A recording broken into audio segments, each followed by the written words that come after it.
Dead on arrival ang isang lalaki matapos na mahulog mula sa ikatlong palapag ng Legazpi City Public Market mag-aalas 7 kaninang umaga. Kinilala ang biktima na si Alias Ron, 41 anyos, may asawa at residente ng Uwas, Albay. Kwento ng hipag ng biktima, 4 na araw pa lamang itong nagtatrabaho sa kanilang maliit na pwesto sa public market. Bago ang insidente, nakita pa nito umano ang biktima na nakaupo malapit sa kanilang tindahan hanggang sa nagulat na lamang siya nang mabalitaan ang nangyari dito.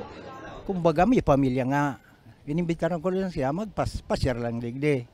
Ngunyan, pasyar siya, kaong kami sa luwas, hasta tabang-tabang dyan sa ko. Maadig niya kung alas 3 kang maaga, kaibanan ko na ta.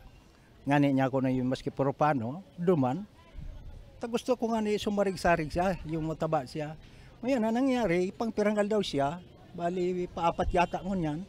Kaon pa siya, hindi niya katukaw yan o. Diyan itong bangko niya, niya pagkaon niya. Kinaon niya pa. Ayon sa tagapagsalita ng Legazpi City Police Station, may mali pa ang biktima ng kanilang respondihan. Ngunit sa kalagitnaan ng kanilang biyahe patungo sa Bicol Regional Hospital and Medical Center, kasama ang mga responder ng Legazpi City Quick Response Team, ay binawian na ng buhay ang biktima. Ang nangyari, na-respondi naman po yung ating police at yung EQRT team. And dinala naman sa Regional Hospital Medical Center. Kaya lang pag sabi nung EQRT team natin, nawala na yung pulse rate niya along Washington Drive pa lang. Ayon naman kay Ronald Pasano, Market Administrator ng Legazpi City Public Market, dahil sa nangyari, idudulog niya sa LGU na malagyan ng railings ang naturang gusali.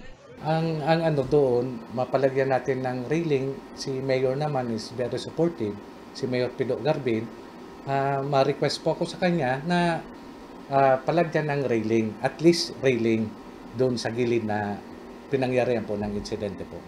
Sa ngayon, iniimbestigan pa ng mga otoridad ang insidente at inaalam din kung may nangyaring foul play. Para sa mga balitang Tatak Bicol, Hercules Barbacena.